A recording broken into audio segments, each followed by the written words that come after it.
അവളോടൊപ്പമോ അവനോടൊപ്പമോ അല്ല, സത്യത്തോടൊപ്പം നിൽക്കണം. അങ്ങനെ പലപ്പോഴും നിൽക്കാത്തത് കൊണ്ടാണ് ഈ മെൻസ് കമ്മീഷൻ അടക്കമുള്ള കാര്യങ്ങളുടെ ആവശ്യം വേണ്ടി വരുന്നത്. ഒരു പരാതി വന്നാൽ കൂടെ നിൽക്കാൻ, സത്യം അറിഞ്ഞിട്ടും കൂടെ നിൽക്കാൻ ആരുമില്ല. ഞാൻ പറഞ്ഞ് അവസാനിപ്പിക്കുമ്പോൾ ഒരൊറ്റ ചോദ്യമാണ് നിങ്ങളോട് ചോദിക്കുന്നത്. നമ്മളെല്ലാം, ഞാനും മാധ്യമപ്രവർത്തകനാണ് 10-20 വർഷമായിട്ട്, അല്ലെങ്കിൽ നിങ്ങളെല്ലാം മീഡിയയിലേക്ക് വന്ന ഏതെങ്കിലും ഒരു കാലഘട്ടത്തിൽ നിങ്ങൾക്ക് ഒരു ആദർശവും സത്യവും ഒക്കെ വിശ്വസിച്ച് എന്തെങ്കിലും മാറ്റം ഉണ്ടാക്കാമെന്ന് വിശ്വസിച്ചല്ലേ ഈ പ്രൊഫഷനിലേക്ക് വരുന്നത്.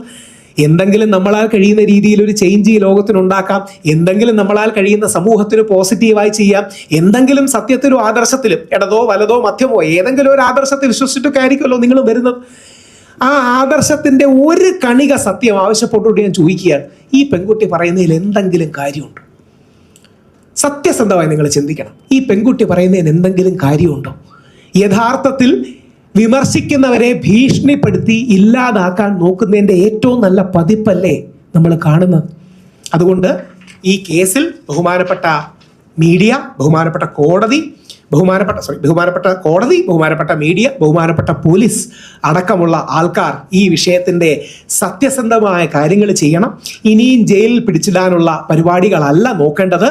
ഭരണഘടന എനിക്ക് ഉറപ്പു തരുന്ന മൗലിക അവകാശമായ ആവിഷ്കാര സ്വാതന്ത്ര്യം, വിമർശന സ്വാതന്ത്ര്യം ആർട്ടിക്കിൾ 19 പരിധിയിൽ വരുന്നതിന് ഉള്ളിൽ നിന്നുകൊണ്ടും റീസണബിൾ റെസ്ട്രിക്ഷൻസ് അഥവാ യുക്തിസഹമായ കാര്യകാരണ അടിസ്ഥിതമായ റെസ്ട്രിക്ഷൻസിനുള്ളിൽ നിന്നുകൊണ്ടുമാണ് ഞാൻ പറഞ്ഞത് എന്ന് ചൂണ്ടിക്കാട്ടാൻ ആഗ്രഹിക്കുന്നു.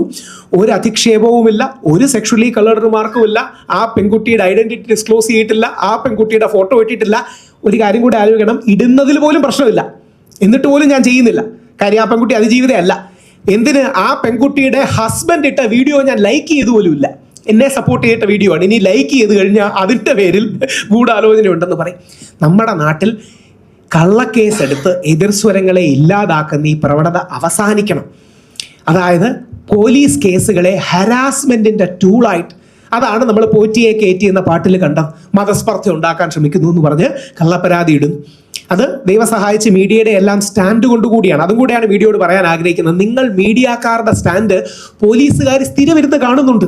നിങ്ങൾ വിശ്വസിക്കുന്നതിനപ്പുറം, നിങ്ങളാരും, എനിക്കറിയില്ല ഇവിടെ ആരെങ്കിലും പോലീസ് സ്റ്റേഷനിൽ കിടന്നിട്ടുണ്ടോ, പോലീസുകാരോട് യാത്ര ചെയ്തിട്ടുണ്ടോ, ജയിലിൽ കിടന്ന ഒരാളെന്ന രീതി പറയുക, സൈബർ സ്റ്റേഷനുള്ളിൽ കിടന്ന ആളെന്ന രീതി പറയുക. ഇവർ നിങ്ങൾ ഒപ്പിയെടുക്കുന്ന അഭിപ്രായം പറയുന്ന മുഖ്യധാരാ ചാനലുകൾ 4-5 മാറി മാറി കാണുന്ന പോലീസുകാരെ ഞാൻ അവിടെ കണ്ടു. അത് നല്ലതാണ്, ഒരു പൊതുജനത്തിന്റെ പൾസ്. നിങ്ങൾ എടുക്കുന്ന സ്റ്റാൻഡ് കോടതിയെയും, കോടതി എന്ന് പറയുന്നില്ല, കോടതിക്ക് ഇഷ്ടപ്പെട്ടില്ല, നിങ്ങൾ എടുക്കുന്ന സ്റ്റാൻഡ് നിയമ സംവിധാനത്തെയും പോലീസിനെയും സ്വാധീനിക്കുന്നുണ്ട്. പോലീസിന്റെ ഉന്നത ഉദ്യോഗസ്ഥർ വരെ, എൻ്റെ വൈഫൊക്കെ ആ ചാനൽ ഇങ്ങനെ പറഞ്ഞു എന്ന് വരെ പറയുന്നുണ്ട്. മീഡിയയുടെ പവർ അതാണ്.